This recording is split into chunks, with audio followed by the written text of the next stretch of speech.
English Senior announced Mr. Chairman sir, on going through the governor's address, I must confess that I was rather disappointed that this House was given as little information as possible as to the cases of its summons.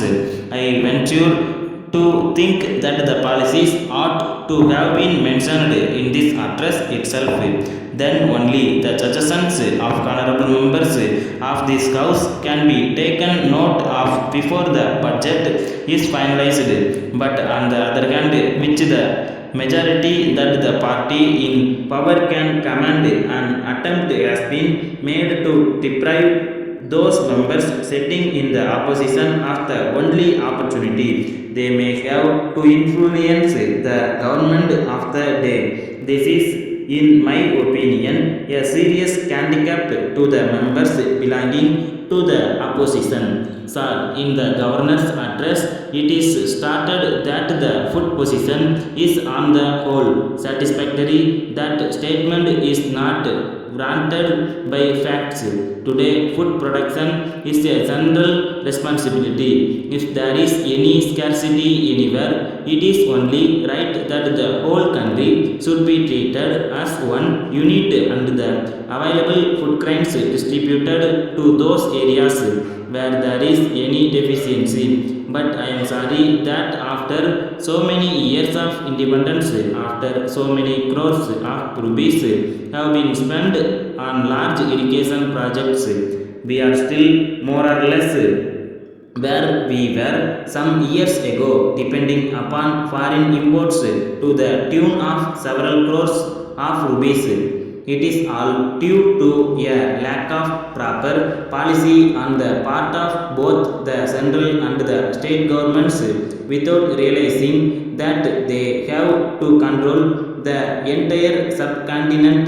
The central government usually lay down laws which cannot be followed in their entirely. Let me give you some examples. One is the legislation regarding agricultural lands. I am afraid that all those who own lands are in a state of perpetual dreamer as to what will happen the next minute. With the surcharge on land and the agricultural income tax, the position of these landlords has become more and more difficult. The tensions between landlords and tenants has considerably increased. The government cannot absolve themselves of the responsibility for such undesirable results. Some years ago, a bill was introduced to the effect that no agricultural land should be encouraged upon for building purposes without obtaining the specific permission of the government. Nobody knows that there is such a bill and it is followed more in its preach. You will see the result of this as you drive down to the aerodrome, not speak of the Mofassil places. There is another thing that I should like to mention. Case crops are not allowed to be raised. What steps have the government taken to see that these cash crops such as sugarcane are raised only on lands which are not primarily meant for agricultural purposes? Otherwise, a vast extent of agricultural land will be converted into cash crop growing lands, much to the detriment of food production. I am glad to congratulate the government on having thought of levying the sales tax at a single point instead of the multi-point levy now in force.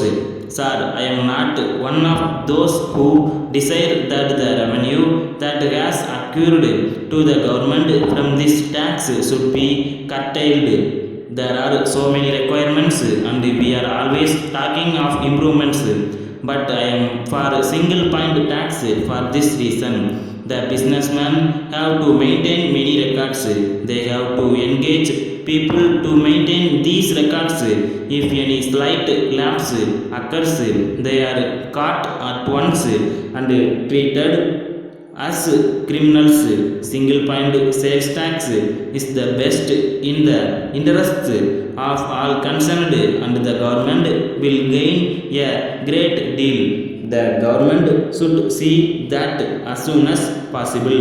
They introduce the system of levying single point sales tax. Letter dated 10th December 1980 from the Municipal Commissioner Kudalur to Messrs. John and Brothers Building Contractors Viluppuram. Dear Sars, we are in receipt of your letter dated 7th December in which you have stated that the construction of the new building in the municipal compound is not yet over and that washing, painting and minor works are taken up immediately. You have asked for extension of time for 3 months to complete the work. In this connection, I have to find out that according to their contract, the work must have been finished and the building handed over to us for occupation last month itself. You may remember that you had some difficulty some months ago in getting cement and we were able to help you in securing it very urgently. This cash enabled you to execute a major portion of the work. The reason for my writing this letter to you is I have received a letter from government yesterday that the date for opening the new building is fixed as 15th February 1982 and the Minister for Local Administration will open it. Yours faithfully.